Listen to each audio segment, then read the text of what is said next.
mais usos, zelos azaza, voltamos aos outros, uma massa. Alô mais usos, zelos azaza.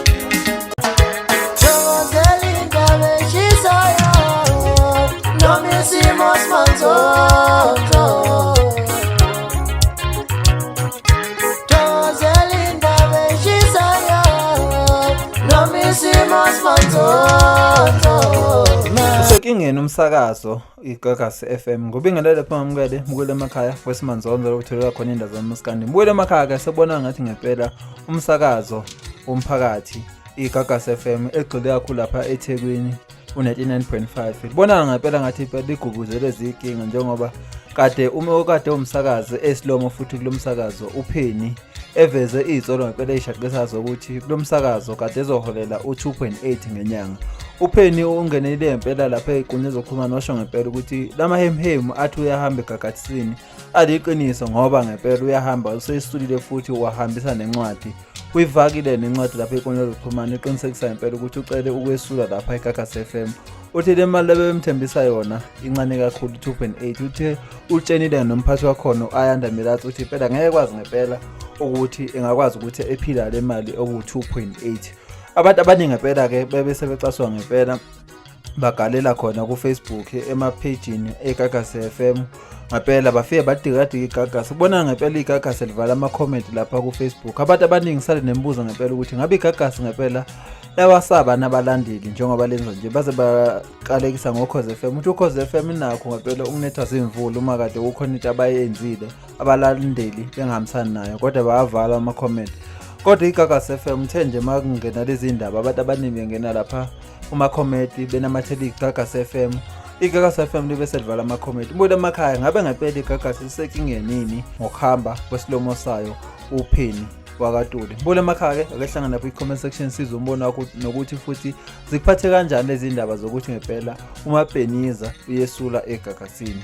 Kodwa ke abanye banomunye umqondo ukuthi uMaPennyza ngathi bekumbenefitisa ukuba khona lapha eGagasini ngoba bathola ama sports afana no BMW.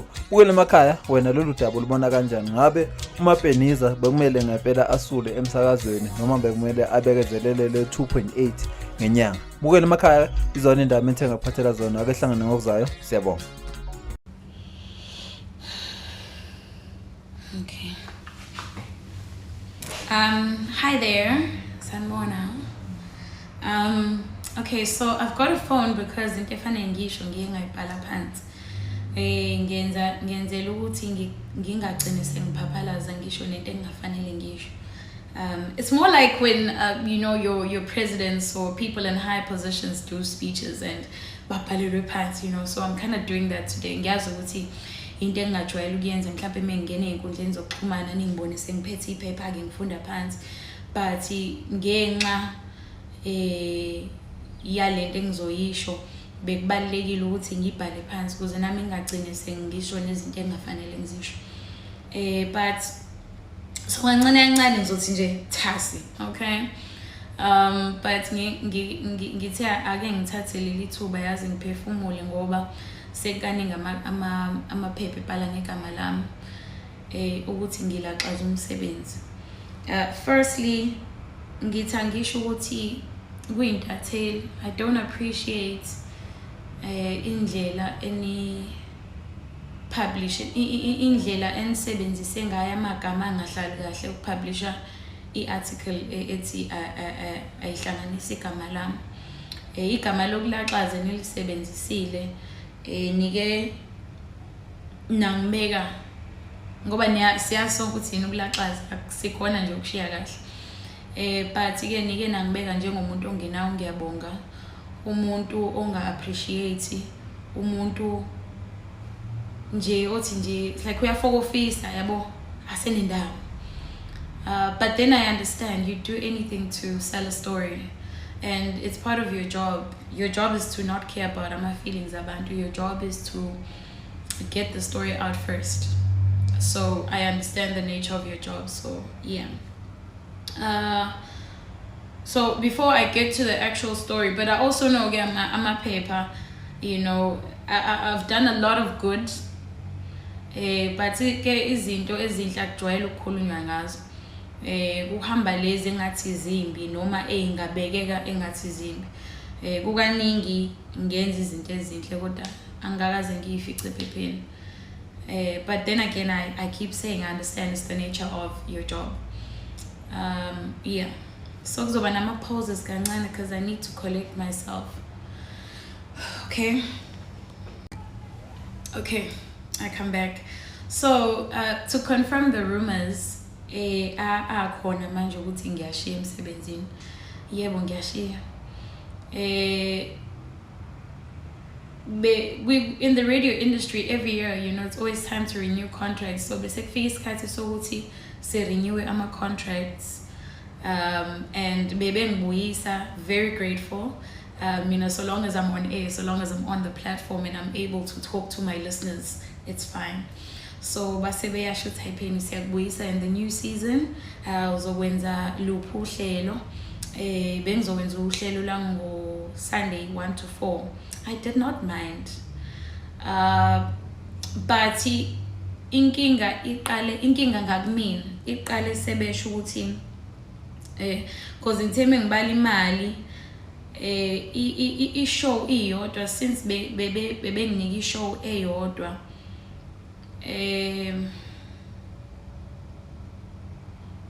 since bebenginika i-show eyodwa bebezongikhokhela u711 rands per show. Okutheme ngithi ngiyabala ngaphuma nokuthi shooting ngizohola u2800 rands ngenyanga. Ngike ngazizwa ngidelelekile. Kodwa ngehlisa umoya ngabuyela kubona abaphathi ngoba angike ngingathanda ukwenza isinqumo mase ngibheke emuva ngithi what if ngazama ukukhuluma nabo. So ngase ngiyabuyela kubaphathi ngaphinde ngacela ukuthi ngizocela sibuye sibonane sikhulume ngale offer yami entsha ye season yalonyaka. Yeah, so my whole thing was I don't have a problem with the show, but bengicela ukuthi mesikhona isikhala mhlambe ningiphe enye show ezokwazi ukuthi nezelele kule mali engizoyihola. Ngoba eqinisweni nje sesikhuluma njengomuntu hayi njengomsakazi, ikuphi la ngizothi mengikhipha khona i-payslip yami ngi-approve ngihola u2.8 ngenyanga. Yini engizokwazi ukuyithenga ngo2.8 inkosi yami njengoba ungena esitolo wenza igrosa 1000 nje izinto ezu3 ezu4. Yini engizoyenza ngo2.8?